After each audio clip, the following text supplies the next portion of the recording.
So here's my other 2.5. We had this one since February of last year, so 15, 16 months it's been going for.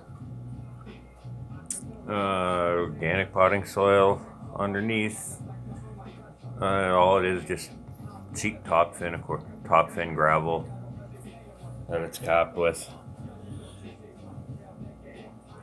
Tank has gone through a couple of changes. It used to be full of stargrass, got overgrown with stargrass. I just had enough of it.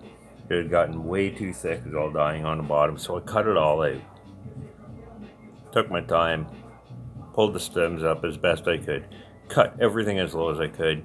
There's no signs of stargrass left in here, and many, many months later, I seen the first sprigs of it, and so now, stargrass all growing back. In the tank, so I said I have stargrass, dwarf sedge, Woodwiggy repens. There's Kleiner Prins in here, small Amazon sword that is able to keep dwarfed, trained to stay small, and it has never grown big again. I said it's been in here for 15, 16 months, and I've never had an issue with having to try and trim it back and retrain it to stay small. Also have on a lot of red crypts in here. There is some Japan pennywort, and all over the bottom is dwarf clover. This is the only tank I've ever been successful in getting dwarf clover to spread.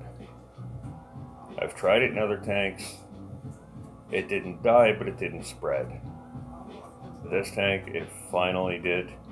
It has taken forever, but it does spread, it does grow. I have trimmed a bunch out of here over the last few months, just to try in other tanks. I have some growing in an immersion bin.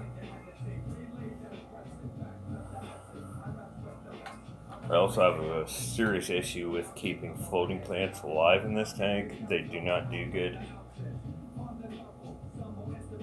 They haven't done good for almost the last year.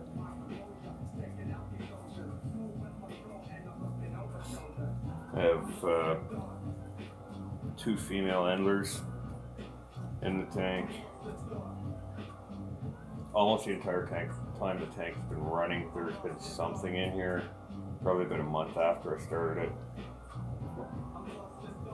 I bred the first endlers in here. I've bred endlers in this tank. For the longest time, I had 2 males, 2 females in here, and monthly I was pulling 50 to 60 fry out of the tank. There's never been a filter in here, never been a heater in here. That's another tank. I keep the lid off all the time. So where the water is level is right now, that's just due to evaporation. I'll top it up when I put it back on the shelf after I do a little bit of trimming. Just want to clean a few things up.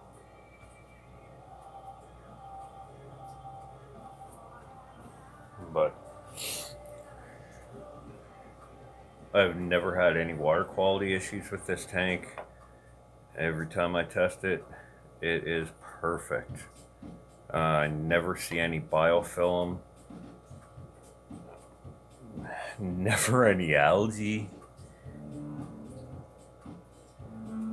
This tank has never seen any fertilizers. I do from time to time. I learned from another fella, I cannot pronounce his name. His first name is Jiri. He runs a Czech language group on Facebook, and I picked up a trick from him and a couple of other people in that group. I've been freezing small amounts of potting soil into a little clump, and every once in a while I'll take a couple of them and I'll plug them into the gravel. Seems to be helping replenish it. The substrate used to be a lot thicker than this. It is just as the plants have consumed the organic matter over time, it's thinned out. This tank was, when we started it back in February last year, we started up 2 tanks. This one, and I started this one, my wife started a tank using stratum because she had been using stratum in some of her tanks previous to that, and she wanted to see which one would work better. The stratum tank took off quicker, but when this one got going, it outgrew the stratum tank easily. Neither tank was messed with, neither were fertilized, no CO2 injection, nothing.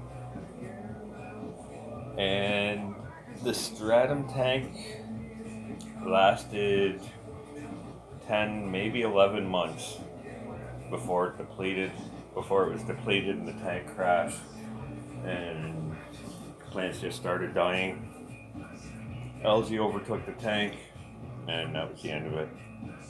The only thing I was able to salvage out of the tank was some Stargoni repens, which are just in one of my immersed bins. That's another plant that I don't like. I've never been able to get it to grow very well.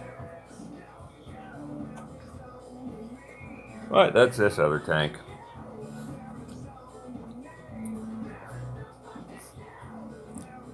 Might be another year from now before I make another video on this tank, but I'm pretty sure a year from now it's still going to be going. I just don't know what it's going to look like at the time.